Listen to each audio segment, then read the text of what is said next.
Welcome to another demo of Birdie Board.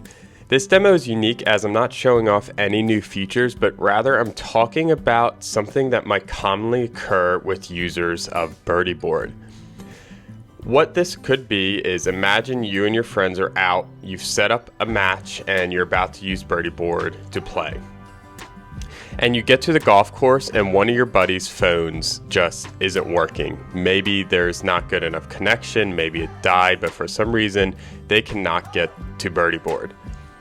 The awesome thing about Birdie Board is that does not mean you cannot use it anymore. And I'm going to demonstrate that today. So before we get going, let's talk about the match. The match can be set up any way for this to happen. It really doesn't matter if the scoring mode, whether you're playing straight up or without handicaps, with or without teams, it just doesn't matter. This can happen to everyone. So we have 3 players added: Ethan Evans, Tyler Higbee, and Nate Landman. They're not on teams yet, so I'm going to go ahead and auto balance them to put them on teams.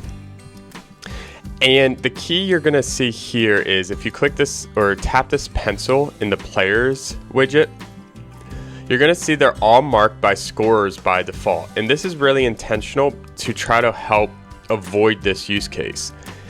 And what this means is anyone can record the score for anyone else. So if Ethan is having a problem with his phone, then Tyler, Nate, or myself can go ahead and score for him. I would recommend, especially in casual play, always keeping the score checkbox checked.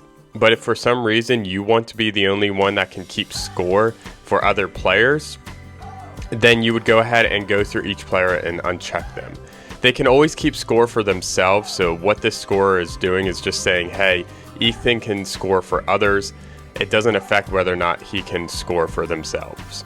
Just to further this, I'm going to go ahead and start this match. You'll see the match gets started right away, and then we can really demonstrate what happens. So pretend that Ethan, his phone died. He didn't charge it last night. You guys are at the course. You want to use Birdie Board, but you can't because Ethan's phone is dead. Not a problem. I'm just going to go ahead and score for him. So when I put in my score, I'm going to go ahead and put in mine, and then I'll say, hey, Ethan, what'd you shoot on this hole? Switch over to Ethan and put his score in. It's simple as that. Just because one of your players isn't able to put in their own score, that does not mean you cannot use Birdie Board. One of the best features, I think, about Birdie Board. Another way I've seen this used a lot is, I'm sure we all have that buddy who just always forgets to put in their score. That's really useful as well. So let's say Nate always forgets to put in his score. Maybe I'll just hold Nate accountable and say, hey, Nate, what'd you get on that hole? He might say par, something like that. Since I'm in here, I'll just go ahead and put Tyler's score in, and you'll start seeing everything come alive just like you'd expect. So that's how you can use Birdie Board if one of the people on your match cannot actually put in their score.